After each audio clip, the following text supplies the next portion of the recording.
একটু অবসর নিতে চাই। দেশ এখন একটা ক্রান্তিকাল মধ্যে পার হচ্ছে। জন্য যুদ্ধ করেছিলাম, নতুন নতুন আইন হচ্ছে, এই আইনে এখন কথাও বলা যাবে না। দর্শক, যে বিশ্বস্ত নাবিক নিজের বুকের পাঁজর ঢাল হিসেবে ব্যবহার করে এক ডুবন্ত এবং বিপর্যস্ত তরীকে ভয়ঙ্কর রাজনৈতিক ঘূর্ণিঝড় থেকে রক্ষা করেছিলেন, সেই নাবিকই কিনা তরী যখন শান্ত এবং নিরাপদ বন্দরে পৌঁছালো, ঠিক তখনই জাহাজ থেকে চিরতরে নেমে যাওয়ার সিদ্ধান্ত নিলেন। হ্যাঁ, বাংলাদেশের রাজনীতির মাঠে এখন সবচেয়ে বড়, নাটকীয় এবং আবেগঘন খবর হলো বিএনপির দুঃসময়ের সবচেয়ে বড় কাণ্ডারি, দলের অপ্রতিদ্বন্দ্বী মহাসচিব মির্জা ফখরুল ইসলাম আলমগীর রাজনীতি থেকে চিরতরে অবসরে যাচ্ছেন। দীর্ঘ ১.৫ যুগেরও বেশি সময় ধরে স্বৈরাচারী শাসনের জাঁতা ফলে পিষ্ট হয়ে যে বিএনপি একসময় খাদের একেবারে কিনারায় গিয়ে দাঁড়িয়েছিল, নানা ঘাত প্রতিঘাত পেরিয়ে আজ যখন সেই দল ক্ষমতার মসনদে বসেছে, ঠিক এই সুসময়েই রাজনীতিকে বিদায় বলার প্রস্তুতি নিচ্ছেন তিনি। যখন এখানে প্রথম বিএনপি শুরু করি, তখন বিএনপি কিন্তু ছিলই না বলা যায়। যে মানুষটি জীবনের সবচেয়ে সোনালী সময়গুলো রাজপথে, জেলখানায় আর আদালতের বারান্দায় কাটিয়ে দিয়েছেন, তিনি কেন বিজয়ের এই পরম মুহূর্তে এমন একটি কঠিন সিদ্ধান্ত নিতে যাচ্ছেন? রাজনৈতিক অঙ্গনে এখন জল্পনা কল্পনার ডালপালা মেলেছে। কেউ বলছেন বয়সের ভার, কেউ বলছেন শারীরিক অসুস্থতা, আবার কেউ খুঁজছেন এর পেছনের অন্য কোনো রাজনৈতিক সমীকরণ। সকলের দোয়ায়, আল্লাহর অশেষ রহমতে বিএনপি কিন্তু এখন একটা শক্তিশালী জায়গায় দাঁড়িয়ে গেছে। আজ আমরা আবেগ এবং নিরেট তথ্য দিয়ে বিশ্লেষণ করব ঠিক কী কারণে মির্জা ফখরুল এমন সিদ্ধান্ত নিচ্ছেন, আর তার এই বিদায়ে বাংলাদেশের রাজনীতিতে ঠিক কতটা শূন্যতা তৈরি হতে যাচ্ছে। মির্জা ফখরুল ইসলাম আলমগীর বাংলাদেশের রাজনীতিতে এক অভিজাত্য, ভদ্রতা এবং অসীম ধৈর্যের প্রতীক। দীর্ঘ ৩৫ বছরেরও বেশি সময় ধরে তিনি রাজনীতির সঙ্গে সরাসরি যুক্ত। ২০১১ সালের মার্চ মাসে যখন তিনি বিএনপির ভারপ্রাপ্ত মহাসচিব হিসেবে দায়িত্ব গ্রহণ করেন, তখন দলটির উপর দিয়ে বয়ে যাচ্ছিল ঐতিহাসিক সবচেয়ে বড় রাজনৈতিক সুনামি। এরপর ২০১৬ সালের কাউন্সিলের পর থেকে তিনি পূর্ণকালীন মহাসচিব হিসেবে দায়িত্ব কাঁধে তুলে নেন। স্মরণ করে দেখুন সেই দিনগুলোর কথা, যখন আওয়ামী লীগের ফ্যাসিবাদী শাসন আমলে বিএনপি আক্ষরিক অর্থেই কোণঠাসা। দলের শীর্ষ নেত্রী সাবেক প্রধানমন্ত্রী বেগম খালেদা জিয়াকে যখন সাজানো মামলায় গ্রেফতার করে অন্ধকার কারাগারে নিক্ষেপ করা হলো, দলের শীর্ষ নেতারা যখন দমন পীড়নের শিকার, তখন দেশে বিএনপির হাজার হাজার নেতাকর্মী হামলা, মামলা আর গুম খুমের ভয়ে ঘরছাড়া। ঠিক সেই চরম এবং ভয়াবহ দুঃসময়ে কেন্দ্র থেকে শুরু করে তৃণমূল পর্যন্ত পুরো দলকে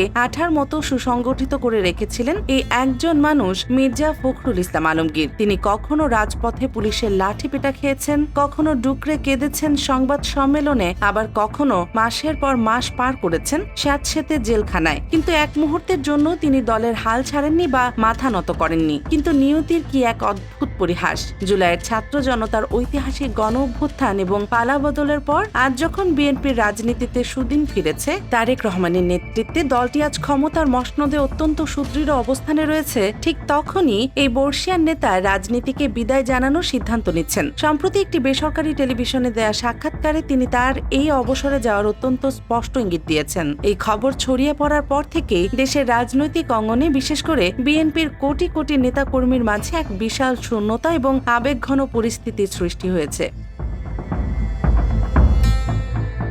সবাই একটি প্রশ্নেরই উত্তর খুঁজছেন, কেন এই বিদায়? আসলে একটি মানুষের শরীর এবং মনের তো একটি নির্দিষ্ট ধারণ ক্ষমতা আছে। মির্জা ফখরুল অত্যন্ত স্পষ্ট এবং অকপট ভাষায় জানিয়েছেন যে তিনি এখন রীতিমতো ক্লান্ত। তিনি অত্যন্ত আবেগ জড়িত কণ্ঠে বলেছেন, আমি খুবই ক্লান্ত, এনাফ, বহুত বছর হয়ে গেছে, অসুস্থ হয়ে গেছি, এখন রাজনীতি থেকে বিদায় নেয়াই ভালো। তবে তিনি হুট করেই দল ছেড়ে যাচ্ছেন না। একজন দায়িত্বশীল অভিভাবকের মতো তিনি দলকে একটি শক্ত ভিতের উপর দাঁড় করে দিয়ে যেতে চান। মূলত চলতি বছরে বিএনপির মেগা কাউন্সিল আয়োজনের বিশাল প্রস্তুতি চলছে। মির্জা ফখরুল জানিয়েছেন, আগামী কাউন্সিল পর্যন্ত তিনি দলের দায়িত্ব পালন করবেন। ওই কাউন্সিলে তিনি তার দায়িত্ব নতুন নেতৃত্বের কাছে অত্যন্ত মসৃণভাবে হস্তান্তর করে চিরতরে রাজনীতি থেকে অবসর নিতে চান। এমনকি গত নির্বাচনী প্রচারণাতেও তিনি সাধারণ মানুষকে জানিয়েছিলেন যে এটাই হতে যাচ্ছে তার জীবনের শেষ নির্বাচন। অর্থাৎ এই সিদ্ধান্তটি তার কোনো সাময়িক অভিমান বা হঠাৎ নেওয়া কোনো সিদ্ধান্ত নয়, বরং দীর্ঘদিন ধরে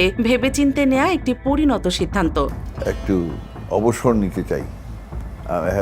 এনাফ ইজ এনাফ, বহুত বয়স হয়ে গেছে। মির্জা ফখরুল ইসলাম আলমগীরের এই বিদায় বাংলাদেশের রাজনীতির জন্য এক বিশাল অধ্যায়ের সমাপ্তি। তিনি এমন এক সময় রাজনীতি করেছেন যখন দেশের রাজনীতিতে শিষ্টাচার বা ভদ্রতার চরম আকাল চলছিল। প্রতিপক্ষের চরম নোংরা এবং ব্যক্তিগত আক্রমণের জবাবেও তিনি কখনো তার রাজনৈতিক শালীনতা ও ভদ্রতা থেকে এক চুলো সরে আসেননি। তিনি সব সময় যুক্তির ভাষায় কথা বলেছেন, যা তাকে শুধু বিএনপির নয় বরং দলমত নির্বিশেষে বাংলাদেশের সাধারণ মানুষের কাছেও একজন অত্যন্ত শ্রদ্ধেয় ব্যক্তিতে পরিণত করেছে। তিনি প্রমাণ করেছেন রাজনীতি মানেই শুধু পেশি শক্তি বা গালাগাল নয়, মেধা আর ভদ্রতা দিয়েও একটি দেশের কোটি কোটি মানুষের হৃদয় জয় করা যায়। আর যখন বিএনপি সরকার গঠন করেছে, রাষ্ট্রের গুরুত্বপূর্ণ কল কবজা তাদের হাতে, তখন মির্জা ফখরুল চাইলেই ক্ষমতার চরম স্বাদ ভোগ করতে পারতেন। তিনি পারতেন নিজের দীর্ঘদিনের ত্যাগের ফসল ঘরে তুলতে, কিন্তু তিনি সেই ক্ষমতার মোহ ত্যাগ করে প্রমাণ করলেন যে তিনি আসলে ক্ষমতার জন্য রাজনীতি করেননি। তিনি রাজনীতি করেছেন একটি আদর্শের জন্য,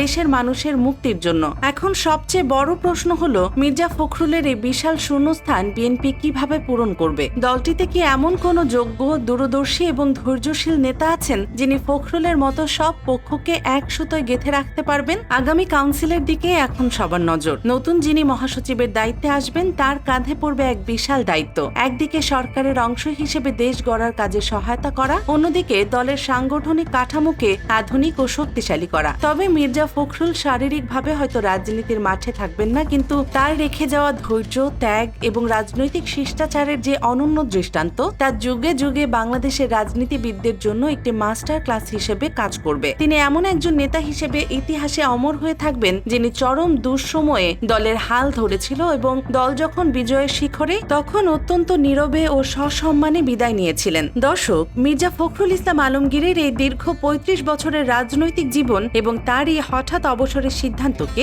আপনারা কিভাবে মূল্যায়ন করছেন? আপনাদের কি মনে হয় মির্জা ফখরুলের এই বিদায়ে বিএনপিতে যে বিশাল শূন্যতা তৈরি হবে তা কি সহজেই পূরণ করা সম্ভব? আগামী কাউন্সিলে কাকে এই গুরুত্বপূর্ণ দায়িত্বে দেখা যেতে পারে বলে আপনি মনে করেন? আপনাদের অত্যন্ত মূল্যবান, যৌক্তিক এবং আবেগঘন মতামত অবশ্যই নিচের কমেন্ট বক্সে লিখে জানাবেন। আপনাদের প্রতিটি মন্তব্য বাংলাদেশের ভবিষ্যৎ রাজনীতিকে বুঝতে আমাদের ব্যাপকভাবে সাহায্য করে। দেশের রাজনীতি, অর্থনীতি এবং সমস্ত গুরুত্বপূর্ণ খবরের এমন বস্তুনিষ্ঠ, গভীর, সহজ ও বিশ্লেষণধর্মী ভিডিও সবার আগে পেতে আপনাদের প্রিয় দেশ নিউজ 24 চ্যানেলটি এখনই সাবস্ক্রাইব করুন এবং বেল আইকনটি বাজিয়ে আমাদের সাথেই থাকুন। আজকের এই ভিডিওটি যদি আপনাদের কাছে তথ্যবহুল মনে হয় তবে অবশ্যই একটি লাইক দিন এবং আপনার বন্ধুদের সাথে বেশি বেশি শেয়ার করে এই মহান নেতার রাজনৈতিক ত্যাগের গল্প সবাইকে জানার সুযোগ করে দিন। দেখা হবে নতুন কোনো ভিডিওতে, নতুন কোনো খবরের গভীর বিশ্লেষণ নিয়ে। সে পর্যন্ত সবাই ভালো থাকবেন, সুস্থ থাকবেন এবং দেশের স্বার্থে সবসময় সোচ্চার থাকবেন। ধন্যবাদ।